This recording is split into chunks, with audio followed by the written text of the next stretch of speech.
Okay, Year 11 IB. We're going to cover in this lesson inverse functions. Working through functions, we looked at composite functions, domain range, etc. at the end of last year. Now, first lesson of this year, inverse functions. What is an inverse function? Well, we're going to start off by looking at what is a function. A function is a relation. Remember that it has this for every x, we've got a unique y. So that means that for every x, we've got a unique y. That means that, you know, for every x is a unique y. That's a vertical line. That's a vertical line test, right? So for every x, we're checking here: is there a unique y? Are we hitting maximum once? Vertical line test for functions. Now, when we get into looking at an inverse and whether a function's inverse is a function, we go for a horizontal line test because what we're looking for here is if I've got this function, the graph of a function, such as, so let's just go to the parabola. Okay, that means when I invert it, and we'll talk about in a minute what that means, when I look at the inverse function, what we end up doing is exchanging x and y values, x and y coordinates. So what our test is here, it's a horizontal line test. It'll become really obvious shortly, but this tests whether the inverse, so this itself is a function, this parabola, because it passes the vertical line test. But what this means is a horizontal line test tests for whether this function's inverse is also a function. So the horizontal line test does that. Now this tells us that the inverse of this function, this y equals x squared or quadratic, the inverse of that is not itself a function. All right, we'll come to that in a minute, but let's have a look at, or more on that in a minute. Let's have a look at a function. So a function does this, and let's call it f of x equal, let's just look at a linear function, right? Nice and straightforward, 3x plus 1. Okay, so this is a function. We know it's a line. It passes the vertical line test. It's 1 to 1. It's a function, and this is function notation, f of x, as you know. All right, what I want to do is have a look at some coordinates. So if I look at some different values of x, f of x, you know, f of x and y are interchangeable. I could write y equals here, right? And it means the same thing because this is our x-axis and this is our y-axis. This is just function notation, right? So think of f of x as y, because we've always got x, y here. Anyway, let's have a look at a few. Let's get into a few. I want to have a look at a couple of coordinates. So we'll go from 0, -2 to 2, like that. And this will be quite straightforward. Just putting -2 in here for x, we get 3 times. So what we're doing is we're collecting 5 coordinates that lie on this function here, the function that is 3x plus 1. So put -2 in here, you got -6 plus 1, -5. Hopefully you can work with me here. -3 plus 1 is -2, and you can see what's happening. 0 plus 3 is plus 1 is 4. These are all going up by 3, aren't they? And there we are. Now that's that function. Now what an inverse function does, when we look at an inverse function in its simplest form, what we're doing is a coordinate switch. We're taking the coordinates of all the points and we're switching the x and y coordinates. So for this y equals 3x plus 1, which has got all these points on it, okay, and if we could just do a little sketch quickly of those points, and we'll see what was going on. So -2, -5's down there, -1, -2's there, 0, 1 is there, 1, 4 is there. So it's got this gradient of 3, hasn't it? 2, 7. So we've got this like this. That's all those points. If I could draw a straight line, I'd be really happy. So that's roughly what we've got there. All right, what we do to find the inverse of this function is we switch them all. So to get the inverse, now the notation for inverse, it looks like this. There's a little -1 there, right? Look at that. That's f minus 1x. That means that there inverse function. That's inverse function notation. Now, if this is our function f of x, right? If this is f of x, this is our function of x. Then, and these are the points. These are some of the points on that function. Then on the inverse function, for what we're going to do is our x point -2 and our y point -5, they switch. So that becomes -5 too. So I've got all these points here.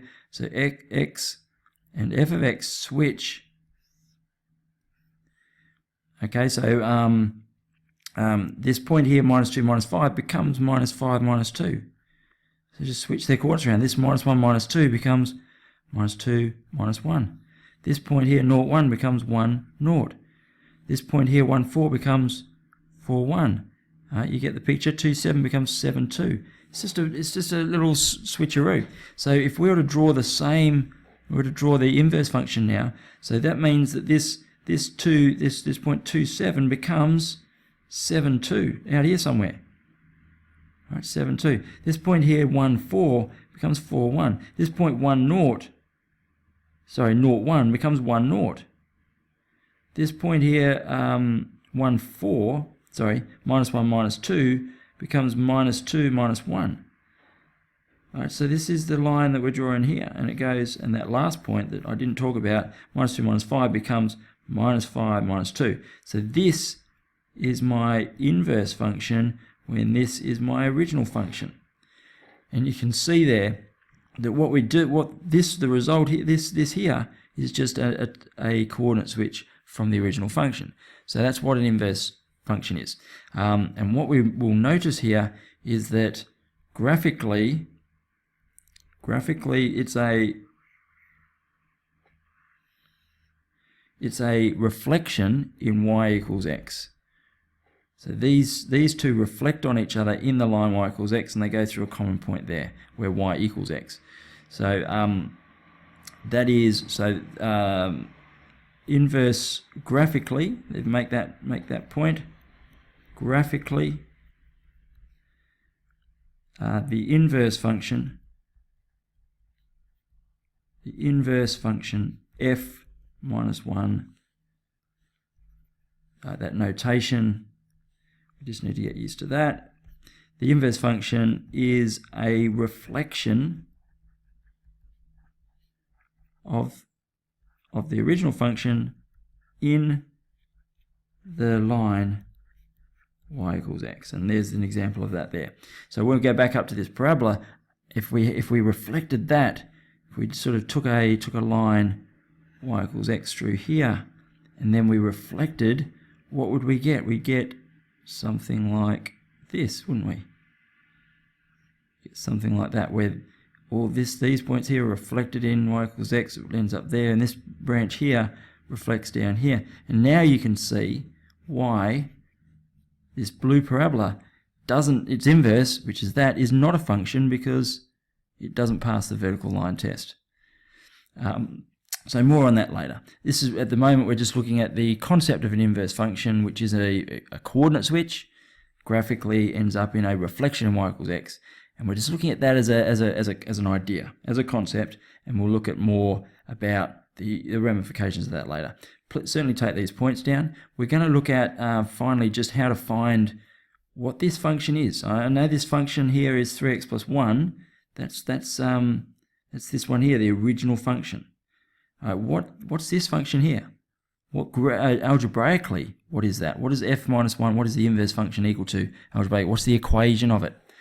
All right, and we could look at this and try and work it out that way. Algebraically, all right, what we do. So what is, or finding the inverse function of x algebraically? How do we do it? So we start with y equals 3x plus 1.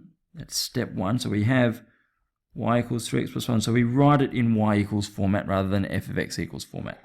Then we do an xy switch. So we rewrite it as x equals 3y plus 1. So that's an xy switch.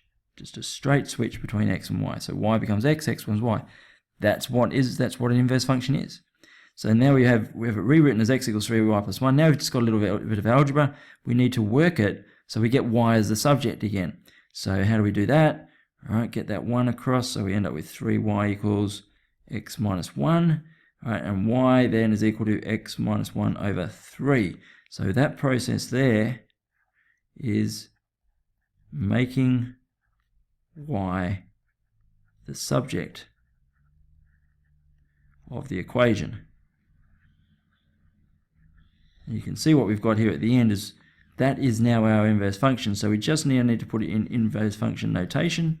So the inverse function of x, therefore, inverse function of x is equal to x minus 1 over 3. And that's our work done algebraically. That's what this black line here is. This is equal to x minus 1 over 3. This is equal to 3x plus 1. So that's how to manage it algebraically. A switch, write it out as y equals, switch your x and y's, then work towards making y the subject again, and that's your inverse function.